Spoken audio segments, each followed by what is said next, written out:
आप कहते हैं कि हमने चाय बेची, हालांकि हम आपको रेलवे बेचते हुए देख रहे हैं। जिनको देश बेचना है वो भाजपा के साथ जाएं, और जिनको देश बचाना है उनको कांग्रेस के साथ आना पड़ेगा।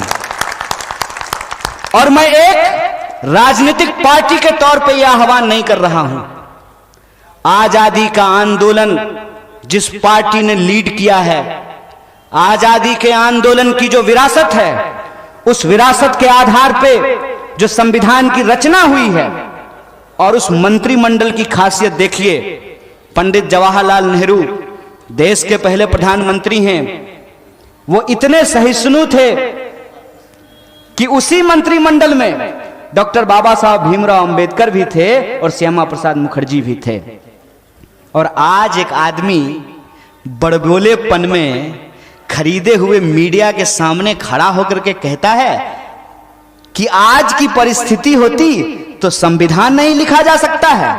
आज की परिस्थिति होती तो जो लोग संवैधानिक बात करने वाले लोग हैं, जो सही को सही और गलत को गलत कहने वाले लोग हैं, आप यूएपीए लगा करके उनको जेलों में भर दिए होते। आपको शुक्रगुजार होना चाहिए इस देश के आजादी के आंदोलन का। आपको शुक्रगुजार होना चाहिए इस देश के संविधान का कि आप कहते हैं, चलिए हम मान लेते हैं, आप कहते हैं कि हमने चाय बेची, हालांकि हम आपको रेलवे बेचते हुए देख रहे हैं।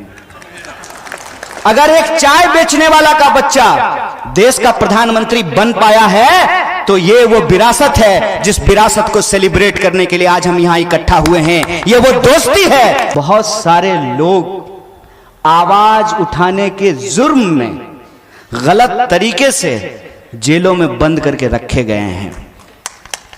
अगर मैं बाहर हूं तो मैं आप तमाम लोगों के बीच घूम करके एक जो मोटी मोटी बात कहना चाहता हूं, कांग्रेस पार्टी इस देश के लिए क्या बुरा की, क्या अच्छा की, ये आप जानते हैं। हमारा देश बड़ा गजब का है। हर कोई हर चौक चौराहे पे आपको क्रिकेट का और कांग्रेस का एक्सपर्ट मिल जाएगा। क्रिकेट और कांग्रेस दो ऐसी चीज है इस देश में जिस पर बातचीत करने के लिए इतिहास जानने की जरूरत नहीं होती है।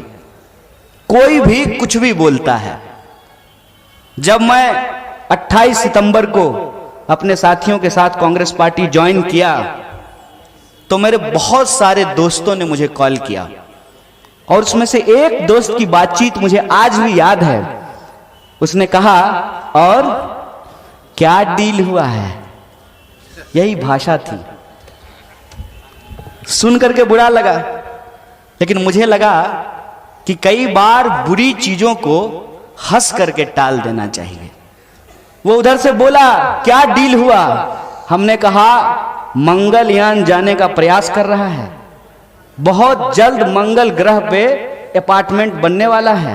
राहुल गांधी हमको डुप्लेक्स फ्लैट उसमें देने वाले हैं। कम से कम मुझ जैसे लोगों को, और आज की जो कांग्रेस पार्टी है उसको इस नजरिए से मैं आपसे आग्रह करता हूं, देखना बंद कर दीजिए। आज के समय में कांग्रेस पार्टी की, उस कांग्रेस पार्टी की हमको जरूरत है जिसकी विरासत राजेंद्र प्रसाद और मौलाना मजरूल हक की विरासत है। हमको उस कांग्रेस पार्टी की जरूरत है जो गांधी की वो बात, वैष्णव जनते तेने कहिए पीड़ पड़ाई जाने रे, जहां करुणा नहीं हो, दया नहीं हो, प्रेम नहीं हो, जिसमें दूसरों के दर्द से हम दुखी ना हो, वो क्या होगा? आज भगवान का नाम लेकर के, धर्म का नाम लेकर के जब इंसानों का खून बहाया जाता है तो मुझे सबसे ज्यादा दुख होता है। और ये मेरी जिम्मेवारी है। अगर मेरा नाम कन्हैया है तो ये मेरी जिम्मेवारी है, और खुले मन से मैं आप तमाम लोगों को कहने के लिए आया हूं छोटा बड़ा, नुक्कड़ चौक चौराहा, बड़ी रैलियां, हर आंदोलन और हर संघर्ष से हमने ये संकल्प लिया है कि अगर देश को बचाने के लिए, मुल्क को बचाने के लिए, इस देश की संविधान और उस आजादी की विरासत को बचाने के लिए संघर्ष करना पड़ेगा, मुस्कुराते हुए, हंसते हुए संघर्ष को स्वीकार करेंगे, इस लड़ाई को लड़ेंगे। ये हमारा संकल्प है। हम बस आपसे उस नजरिए को बदलने का आग्रह कर रहे हैं, जिस नजरिए की बातचीत हमारे शकील अहमद खान साहब ने की कि आजादी यूं ही नहीं मिलती है, आजादी लीज पे नहीं है, आजादी भीख में नहीं है, भीख में पुरस्कार मिलता है, आजादी नहीं मिलती है।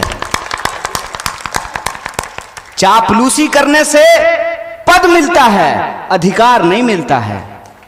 सोच करके मुझे बताइए, ये इतनी आसान बात है कि मंदिर में जाने वाला, मस्जिद में जाने वाला, तिलक लगाने वाला, टोपी पहनने वाला, दोनों का वोट बराबर होगा? फॉर्च्यूनर पर चढ़ने वाला, साइकिल पे घूमने वाला, दोनों का वोट बराबर होगा? महल में रहने वाला, झोपड़ियों में रहने वाला, फुटपाथ पे सोने वाला, डनलप गद्दा पे लौटने वाला, दोनों का वोट बराबर होगा? ये इतनी आसान बात नहीं है। लेकिन मुश्किल ये है कि आज इस मोबाइल के दौर में इंसानों को भी डेटा बना दिया गया है। लोग फेसबुक पोस्ट करते हैं और ये गिनते हैं कि कितना लाइक हुआ है। इंसान नहीं गिन रहे हैं, नंबर गिन रहे हैं। हम नंबर नहीं हैं, हम इंसान हैं। और ये जो आज हमको नंबर बनाने की कोशिश की जा रही है, 85%, 15%, ये नंबर है। और उस नंबर बनाने का जो साजिश है, उसका जो खतरा है, उसको हमको समझना चाहिए कि कोरोना में जब लोग मर रहे थे तो सरकार नंबर गिन रही थी। यह नहीं कह रही थी कि घर में अगर एक कमाने वाला है, उसको कोरोना हो गया है, उसकी कोरोना से मौत हो गई है, तो पूरा का पूरा परिवार बिलख रहा है। वो एक नंबर नहीं है।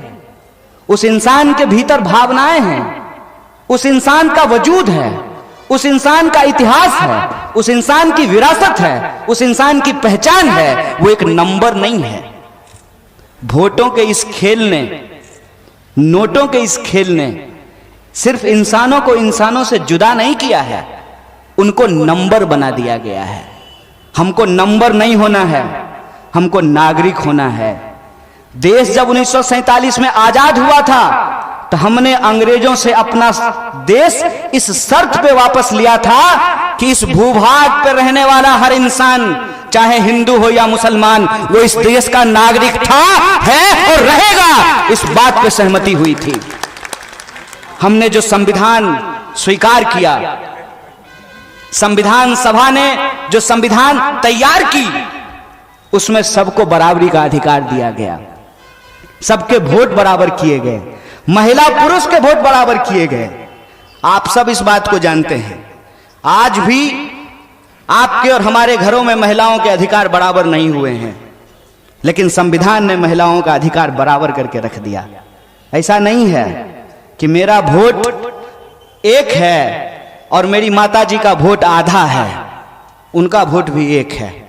ऐसा नहीं है कि मेरे भैया का वोट एक है और मेरी दीदी का वोट आधा है, ऐसा नहीं है। तो मैं कह रहा था कि चापलूसी से पद मिलता है, संघर्ष से अधिकार मिलता है। किसी भी सूरत में हमको संघर्ष नहीं भूलना है। और ये जो आज हमको मिला है, ये हमको लोगों की कुर्बानियों के बदौलत मिला है। जब मैं स्कूल में पढ़ता था तो एक कहानी पढ़ा करता था, परोपकारी वृक्ष। परोपकारी वृक्ष की कहानी यह है कि एक बहुत ही बुजुर्ग इंसान एक आम का पेड़ लगा रहा था। तो एक नौजवान आदमी उससे पूछता है, करे साहब क्यों पेड़ लगा रहे हैं? आप तो मर जाएंगे, इसका फल भी नहीं खा पाएंगे। तो उस बुजुर्ग इंसान ने उस नौजवान को जवाब दिया, बेटा मेरे बाप दादों ने जो पेड़ लगाए थे उसका फल मैं खाया, मैं ये पेड़ अपनी आने वाली पीढ़ी के लिए लगा रहा हूं। सवाल जब हम उठा रहे हैं कि आजादी के आंदोलन में जिन लोगों ने हिस्सा लिया, जिस विरासत को बचाने की कोशिश की गई, जिन अधिकारों को सुरक्षित किया गया, उस अधिकारों को बचाना इसलिए जरूरी है कि उसका फायदा जो हमको मिला है, हमारी आने वाली पीढ़ी का यह हक है कि उससे ज्यादा फायदा उसको मिले, और वो फायदा उनको मिले, वो फायदा हम उनके लिए सुनिश्चित कर सकें। ये जिम्मेवारी आज हमारे कंधे पे है, वरना यह सवाल आने वाली पीढ़ी पूछेगी कि सिर्फ कारवां लूटने वाला जिम्मेवार नहीं होता है, कारवां लुटाने वाला भी जिम्मेवार होता है। और जब कारवां लुट रहा था तो आप क्या कर रहे थे? और मैं अपनी एक नादानी, अपनी एक बचपना आपसे साझा करता हूं। जब मैं स्कूल में पढ़ता था, उस वक्त दूरदर्शन था। पूरे गांव में गिनती के, पूरे मोहल्ले में 2 टीवी हुआ करते थे, और उस टीवी पे दोपहर को 2:30-3 बजे एक सीरियल आया करता था। उस सीरियल का नाम था युग, जिसके टाइटल सॉन्ग में कहता था, युग बदला बदला हिंदुस्तान। जब वो सीरियल में देखता था, एक दिन बड़े भोलेपन से मैंने अपनी दादी को पूछा कि दादी, जब गांधी जी देश के लिए लड़ रहे थे तो दादाजी क्या कर रहे थे? और वो सवाल मुझे आज तक याद है, वो सवाल मुझे आज तक याद है। और मैं उस सवाल को याद करके ये सोचता हूं कि कल को आपकी नस्लें भी पूछेगी कि जब देश लुट रहा था तो हमारे घर वाले क्या कर रहे थे।